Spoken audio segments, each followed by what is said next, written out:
Hi everyone, welcome to my channel. ఈరోజు అయిపోయిన tablet స్ట్రిప్స్తో ఒక మంచి డెకర్ ఐటెం అయితే తయారు చేసేద్దాం. అయిపోయిన ట్యాబ్లెట్స్ది ఒక స్ట్రిప్ తీసుకొని ఇలా కట్ చేసుకోవాలి. ఇక్కడ ఈ షేప్లో ఉన్నవి కాకుండా రౌండ్గా ఉన్నవి కూడా తీసుకోవచ్చు. నచ్చిన కలర్ కూడా తీసుకోవచ్చు. ఇక్కడ ఇదే షేప్లో ఉన్న ట్యాబ్లెట్స్ని తీసుకోవాల్సిన అవసరం ఏమీ లేదండి. రౌండ్గా ఉన్నవి కూడా తీసుకోవచ్చు, ఇంకా వేరే కలర్ కూడా తీసుకోవచ్చు. తీసుకున్న తర్వాత ఈ ట్యాబ్లెట్స్కి ఎడ్జెస్ని కట్ చేసుకొని ఇలా నేను వీడియోలో చూపిస్తున్నట్టుగా రెడీ చేసుకోవాలి. ఇప్పుడు ఒక కార్డ్బోర్డ్ని తీసుకొని దాన్ని ఇలా స్కేల్ ఎంతైతే వెడల్పు ఉంటుందో ఆ వెడల్పుతో ఇలా కట్ చేసుకోవాలి. ఇలా 4ని కట్ చేసుకోవాలి. ఇలా కట్ చేసుకున్న తర్వాత ఒక ఫ్రేమ్ లాగా రెడీ చేసుకోవాలి. మనకి ఏ ఫోటో అయితే రెడీ చేయాలనుకుంటున్నామో ఆ ఫోటో కోసం ఇలా రెడీ చేసుకోవాలి. మీరు డైరెక్ట్గా కార్డ్బోర్డ్ని ఫ్రేమ్ షేప్లో కట్ చేసుకోవచ్చు, లేదనుకుంటే ఇలా పీసెస్ని కూడా అటాచ్ చేసుకోవచ్చు.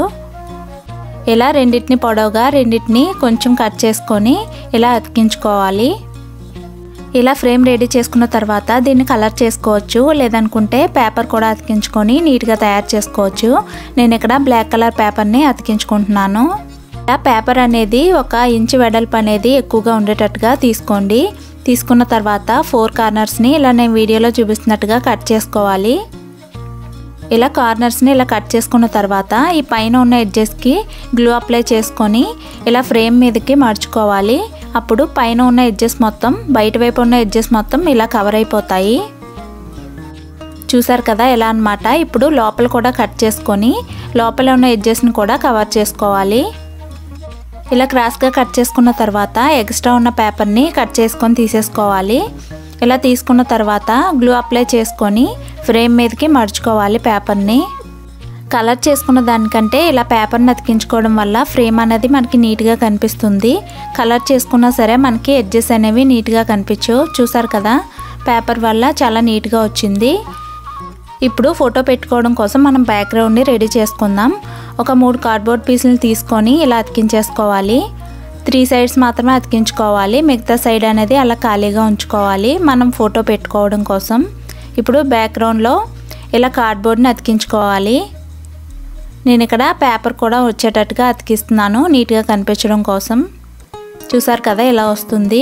ఇప్పుడు పైవైపు నుంచి మనం ఫోటో పెట్టుకోవచ్చు. ఇప్పుడు మరొక చిన్న బ్లాక్ కలర్ పేపర్ని తీసుకొని ఇలా స్టిక్ లాగా రెడీ చేసుకోవాలి. ఇలా రెడీ చేసుకున్న తర్వాత దాన్ని మొత్తం అంతా ఇలా వంచుకోవాలి. ఇలా తయారు చేసుకున్న తర్వాత దీన్ని ఫ్రేమ్కి అటాచ్ చేసుకోవాలి. ఇది ఒకటే కాకుండా 2-3 తయారు చేసుకొని అతికించుకోవచ్చు. వీడియో మొత్తం చూసిన తర్వాత మీరు డిసైడ్ చేసుకోండి. ఇలా అతికించుకున్న తర్వాత ఇప్పుడు కొన్ని కలర్ పేపర్స్ని తీసుకొని ఇలా కొంచెం లీవ్స్ లాగా తయారు చేసుకోవాలి. ఇలా మీకు ఏ సైజులో కావాలనుకుంటే ఆ సైజులో కట్ చేసుకొని అతికించుకోవాలి. ఇక్కడ నేను డిఫరెంట్ కలర్స్తో ఇలా కట్ చేసుకున్నాను పేపర్స్ని.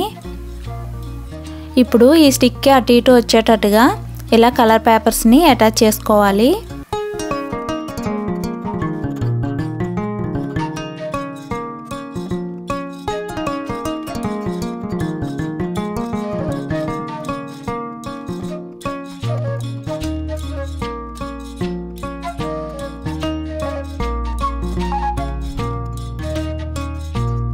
అంతే అండి. ఇలా కట్ చేసుకున్న తర్వాత మనం ముందుగా కట్ చేసి పెట్టుకున్న ఈ స్ట్రిప్స్ని కూడా ఇలా అతికించేసుకోవాలి.